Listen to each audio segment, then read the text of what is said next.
Good morning साथियों, मैं रमेश कुमार संकल्प कंपटीशन क्लासेस के ऑनलाइन चैनल में आपका स्वागत करता हूं। आज की क्लास में हम भारतीय संविधान के बारे में चर्चा करेंगे, जिसमें भारतीय संविधान की आवश्यकता क्यों हुई, भारतीय संविधान के निर्माण की प्रक्रिया कैसे कैसे आगे बढ़ी, कहां से भारतीय संविधान के निर्माण को एक नींव मिली जहां से स्टार्ट बोल सकते हैं। तो देखिए, भारतीय संविधान की आवश्यकता की बात करते हैं हम, तो पुराने समय में भारत में देशी रियासतें थी जहाँ पे राजा महाराजा शासन करते थे। इन राजा महाराजाओं के पास किसी प्रकार का कोई कानून नहीं था, अपनी इच्छा अनुसार ये शासन करते थे। धीरे धीरे आगे बढ़कर जब भारत में विदेशी लोग भारत में आने लगे, व्यापार करने लगे, एक दूसरे से मेल मिलाप होने लगा, तो और जागृति बढ़ी। इसी कड़ी में जब भारत में ईस्ट इंडिया कंपनी व्यापार करने के लिए आती है, तो यहाँ से भारतीय संविधान के निर्माण की एक कड़ी मिलती है, जो धीरे धीरे आगे बढ़ती है और भारतीय निर्माण में अपना सहयोग करती है। तो देखिए, भारतीय संविधान के बारे में अपन चर्चा करते हैं। सबसे पहले भारतीय संविधान के जो निर्माण की जो ऐतिहासिक घटना देखी जाए, तो वो ऐतिहासिक घटना है ईस्ट इंडिया कंपनी का भारत में आना। ईस्ट इंडिया कंपनी ने भारत में लगभग 200 साल तक शासन किया, फिर शासन करने के साथ व्यापार भी किया, सारी चीजें। तो देखिए कि पहले ईस्ट इंडिया कंपनी की अपन बात कर रहे हैं। ईस्ट इंडिया कंपनी, तो सबसे पहले ईस्ट इंडिया कंपनी का जो स्थापना हुई वो कब हुई? ये क्वेश्चन अभी पिछले आपके राजस्थान पुलिस के एक एग्जाम में यहाँ पूछा गया एक पारी के अंदर कि ईस्ट इंडिया कंपनी की स्थापना कब हुई। तो देखिए, ईस्ट इंडिया कंपनी की जो स्थापना है, ईस्ट इंडिया कंपनी की स्थापना 31 दिसंबर 1600 को हुई। कब हुई? ईस्ट इंडिया कंपनी की स्थापना 31 दिसंबर 1600 को हुई। अब देखिए, ईस्ट इंडिया कंपनी की जो स्थापना हुई वो कहां पे हुई? ब्रिटेन में हुई। कहां पे?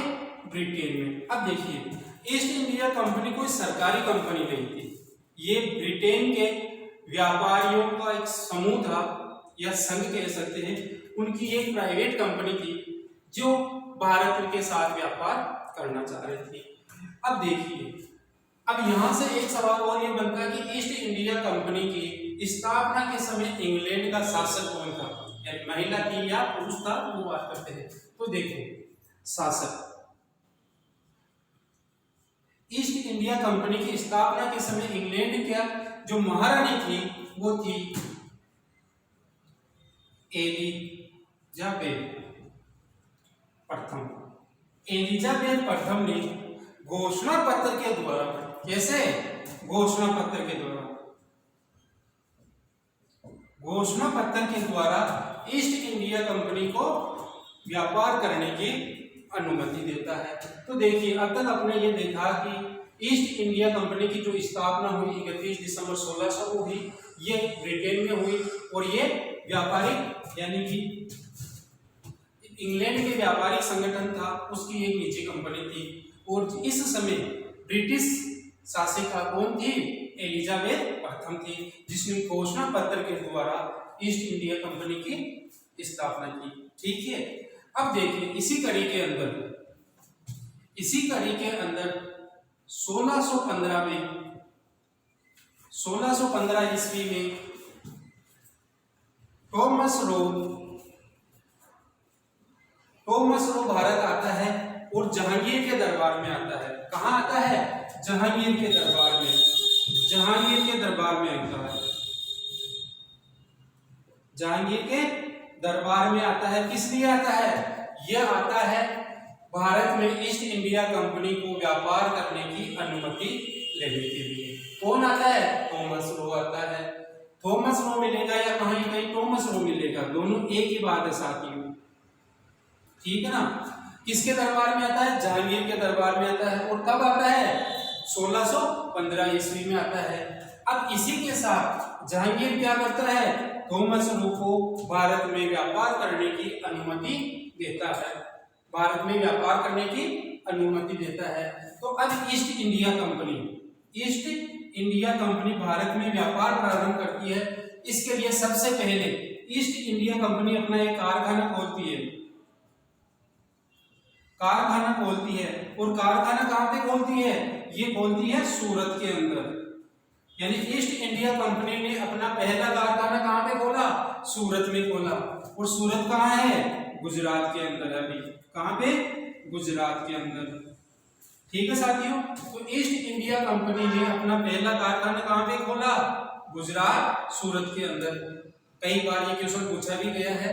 और इसके बाद में ये पहला कारखाना है, पहला कारखाना है। दूसरे कारखाने की बात करते हैं तो देखो, हुगली नदी के किनारे पश्चिमी बंगाल में, पश्चिमी बंगाल। ठीक है साथियों, तो ईस्ट इंडिया कंपनी ने अपना दूसरा जो कारखाना खोला वो कहां पे खोला, पश्चिमी बंगाल में। अब यहां से क्या हो रहा है, ईस्ट इंडिया कंपनी कच्चा माल ले रही है, बना रही है, भेज रही है, यानी कि भारत के साथ व्यापार कर रही है। जितना टैक्स बन रहा है अपने पास रख रही है, ब्रिटिश को भी दे रहे हैं इस हिसाब से। तो ईस्ट इंडिया कंपनी इसके अंदर क्या करती है कि व्यापार कर रही है, केवल ईस्ट इंडिया कंपनी अभी व्यापार कर रही है, बाकी किसी तरह का कुछ भी यहाँ पे काम नहीं है।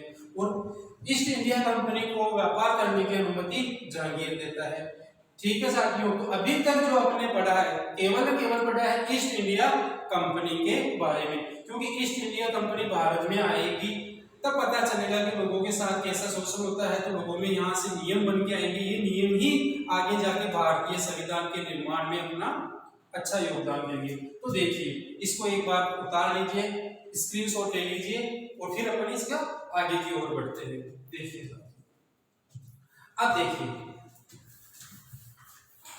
ईस्ट इंडिया कंपनी क्या करती है, व्यापार कर रही है, लेकिन इसी के समय धीरे धीरे समय बीतता जाता है और इसी के साथ भारत में एक युद्ध होता है जिसको बोला जाता है प्लासी का युद्ध। बहुत इंपॉर्टेंट है, दो युद्ध की अपन यहाँ पे चर्चा करेंगे। प्लासी का युद्ध, देखिए प्लासी का युद्ध कब हुआ, कोई बता सकता है, कमेंट करके बताइए प्लासी का युद्ध कब हुआ। इसकी डेट भी आपको याद होना चाहिए, कहीं बार इसको पूछा गया है। एक युद्ध और आएगा, उसके बारे में भी अपन चर्चा करेंगे। ये वो दो युद्ध होंगे जो ईस्ट इंडिया कंपनी को भारत में शासन करने के अवसर प्रदान करेंगे। तो देखिए, प्लासी का जो युद्ध है वो 23 जून 1757 को हुआ। प्लासी का युद्ध कब हुआ, 23 जून 1757 को। अब देखिए, ये युद्ध किस किस के मध्य लड़ा गया, ये युद्ध लड़ा गया ईस्ट इंडिया कंपनी तथा साथ में होता है बंगाल का नवाब, बंगाल का नवाब। अब देखिए, बंगाल का नवाब कौन है, कोई बता सकता है, बंगाल का नवाब कौन है। बंगाल का नवाब मिलेगा आपको सिराजुद्दौला। देखिए, प्लासी का युद्ध होता है 23 जून 1757 को ईस्ट इंडिया कंपनी और बंगाल का नवाब सिराजुद्दौला की सेना के मध्य। और इसमें विजय कौन होता है, विजय होती है east India company, east India company. यहाँ पे ईस्ट इंडिया कंपनी ये युद्ध जीत लेती है। देखो साथियों, यहाँ पे ईस्ट इंडिया कंपनी युद्ध जीतने के साथ में यहाँ पे एक क्वेश्चन ये भी पूछा, हिस्ट्री का क्वेश्चन है एक। तो मैं आपसे ये क्वेश्चन पूछ रहा हूँ, कमेंट करके बताइए कि ईस्ट इंडिया कंपनी की सेना का नेतृत्व यहाँ पे कौन कर रहा था। ईस्ट इंडिया कंपनी की सेना का नेतृत्व कौन कर रहा था, ये आप बताओगे। और दूसरा, सिराजुद्दौला, इसके साथ में मीर कासिम इसके साथ था। अब देखिए, इस विजय के बाद इस युद्ध में सिराजुद्दौला मारा जाता है और East India Company Mir Qasim से धन लेकर बंगाल का नवाब बना दिया जाता है। किसे? East India Company Mir Qasim से धनराशि लेती है और इसे बंगाल का नवाब बना दिया जाता है और प्रति वर्ष इससे क्या लिया जाएगा? टैक्स लिया जाएगा। तो अब देखिए ईस्ट प्लासी युद्ध के बाद जब ईस्ट इंडिया कंपनी इस युद्ध को जीत जाती है तो मीर कासिम से धन लेकर उसको बंगाल का नवाब बना दिया जाता है और यहाँ से प्रति वर्ष इससे क्या लिया जा रहा है? टैक्स लिया जा रहा है। तो ये तो था आपका क्या प्लासी के युद्ध की बात में कर रहे हैं। तो ईस्ट इंडिया कंपनी भारत में पहली बार कोई युद्ध लड़ती है तो वो कौन सा है? प्लासी का युद्ध है। ठीक है साथियों, जो विजय रहती है वो किसके साथ? सिराजुद्दौला। कौन कहाँ का शासक था? ये बंगाल का नवाब था। ये पहला युद्ध है जो ईस्ट इंडिया कंपनी को भारत में थोड़ा सा शासन की ओर बढ़ाने की बात करता है। इसका स्क्रीन उतार लीजिए, स्क्रीनशॉट ले लीजिए, फिर अपन आगे देखते हैं। अब देखिए दूसरा युद्ध आता है, इंपोर्टेंट युद्ध है और यह है बक्सर का युद्ध। बक्सर का युद्ध, इसकी भी डेट आपको याद होनी चाहिए, पूछा गया है बक्सर का युद्ध। देखिए बक्सर का जो युद्ध है वो हुआ था 22 अक्टूबर 1764 को। बक्सर का युद्ध कब हुआ? 22 अक्टूबर 1764 को। अब देखिए यहाँ पे कौन कौन था? ईस्ट इंडिया कंपनी ये युद्ध लड़ेगी और इसके सामने जो होगा बंगाल का नवाब होगा,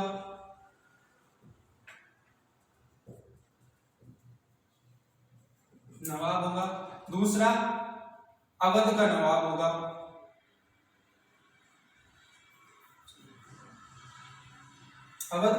होगा, और तीसरा इसके साथ होगा मुगल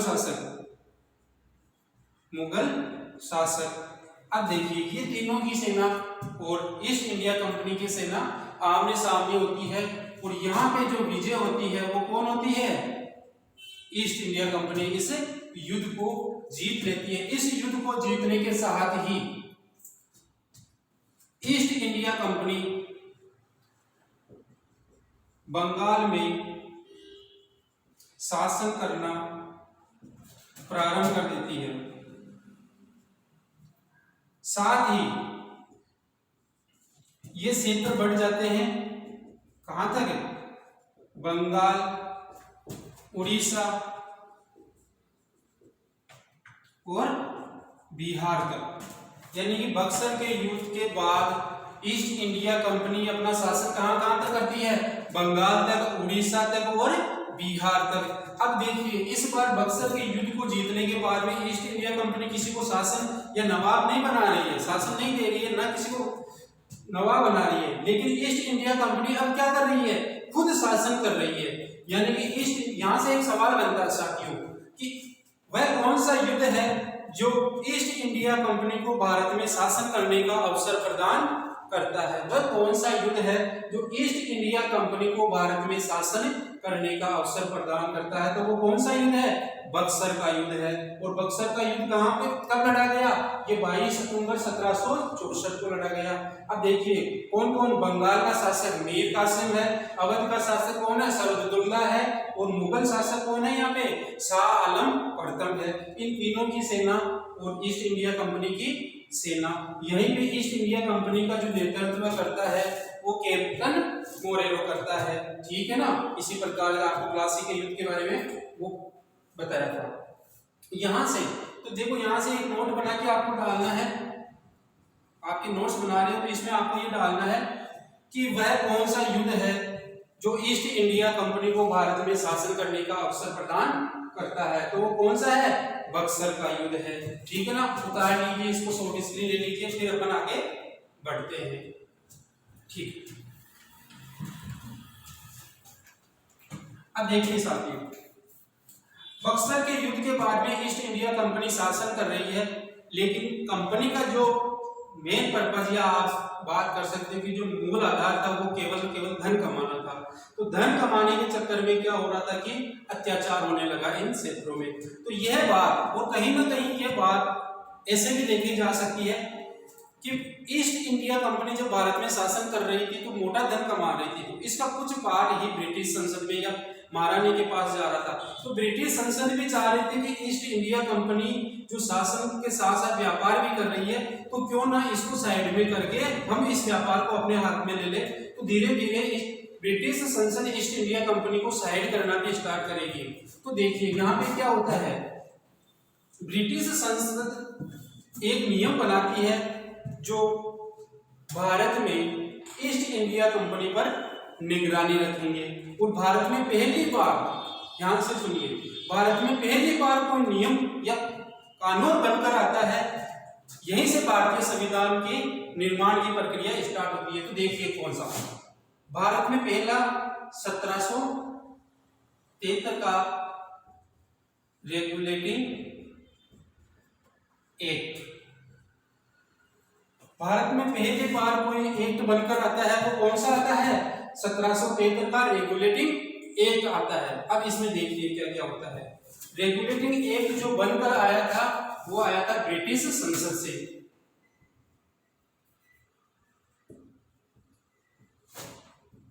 बनकर तैयार किया किसने किया,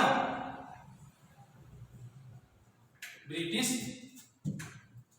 संसद ने किया, ठीक है ना।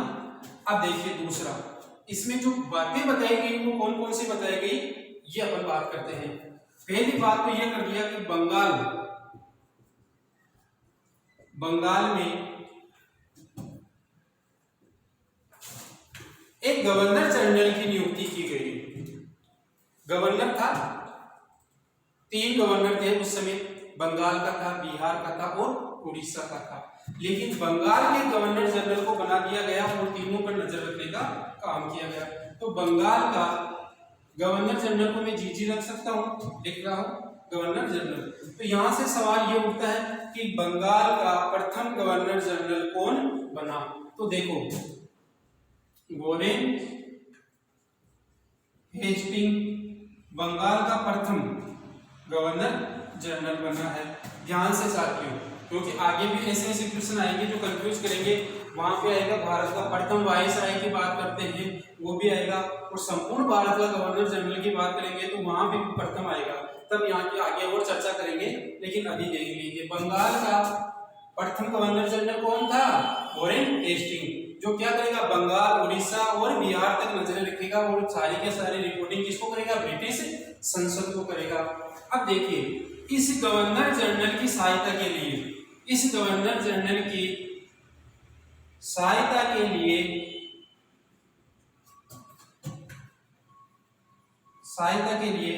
4